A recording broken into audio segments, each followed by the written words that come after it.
गंगा के किनारे बसा एक छोटा सा गांव था, जहां एक पुरानी हवेली खंडहर बन चुकी थी। लोग उसे कालिंदी हवेली कहते थे कि वहां रात को अजीब सी चीखें सुनाई देती थी, और जिसने भी उस हवेली में कदम रखा वह या तो मर गया या पागल हो गया। राहुल एक शहर का लड़का था, जिसे भूत प्रेत की कहानियों पर विश्वास नहीं था।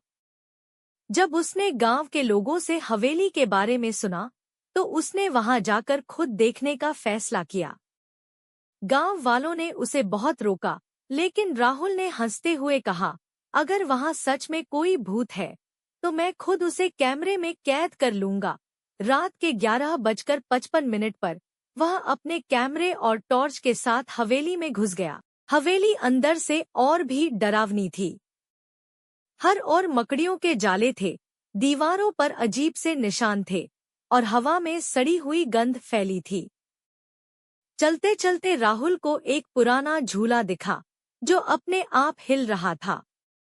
अचानक झूले के पास रखी एक पुरानी घड़ी जोर से बजने लगी।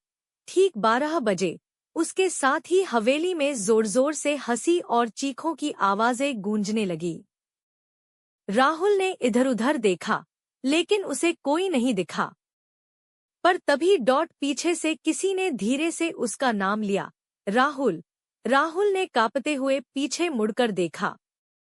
सामने एक औरत खड़ी थी, लंबे काले बाल, सफेद साड़ी और चेहरा खून से सना हुआ।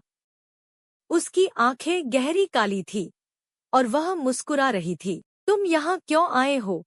वह धीमे से बोली। राहुल का गला सूख गया। किसी तरह उसने हिम्मत करके पूछा, तो तुम कौन हो? भूतनी ने कहा, मैं कालिंदी हूँ, इस हवेली की आखिरी मालकिन। जिसने मुझे धोखा दिया, मैंने उसे खत्म कर दिया। अब तुम यहाँ से जा नहीं सकते।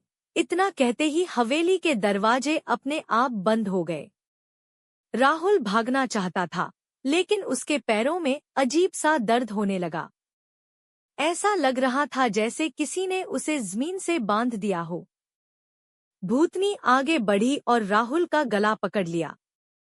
उसकी पकड़ इतनी ठंडी थी कि राहुल की सांसें रुकने लगी। राहुल ने किसी तरह अपनी जेब से एक छोटी सी तुलसी की माला निकाली और भूतनी पर फेंक दी। जैसे ही माला उसे छुई, वह जोर से चीखने लगी और जलने लगी। हवेली की दीवारें कांपने लगी और चारों ओर से काले साए निकलने लगे। राहुल ने जैसे तैसे दरवाजा खोला और बाहर की ओर दौड़ा। क्या सच में सब खत्म हो गया? गांव वालों ने जब उसे सुबह बेहोश पाया, तो वह बड़बड़ा रहा था, वो मुझे मार देगी, वो लौटेगी। गांव के एक बुजुर्ग ने गहरी सांस लेते हुए कहा, कालिंदी हवेली का श्राप कोई नहीं मिटा सकता। और तभी हवेली के अंदर फिर से वही हंसी गूंज उठी। क्या राहुल सच में बच गया, या कालिंदी अब भी उसकी तलाश में थी?